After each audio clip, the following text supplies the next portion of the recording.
Well, I'm joined now by the Labour MP, Ian Murray. Good evening to you. Why is Labour so divided when it comes to deciding on whether they want a general election or not?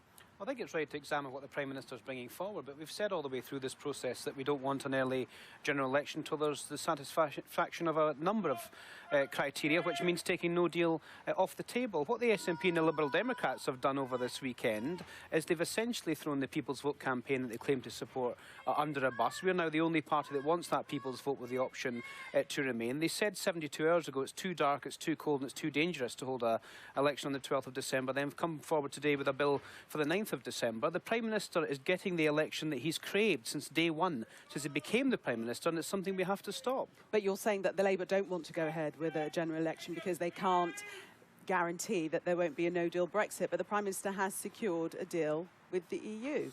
Well, the problem is, though, as John Barron, the Conservative backbench MP, said on Sky News actually last week, that the no deal could now come at the end of 2020, because if there's no future relationship negotiated with the European Union, then you can just fall out on WTO rules, which is what they've always craved. So the Liberal Democrats and the SNP have said, we're not going to go down the route of trying to get a People's Vote with the option to remain, to put this back to the people. We're going to have a Brexit election, which is what the Prime Minister's always wanted, and essentially ask the people in a general election about the question of Brexit. If we want to ask the people the question of Brexit, then let's ask them it in a proper referendum, get that out the way, and then have a general election early part of next year.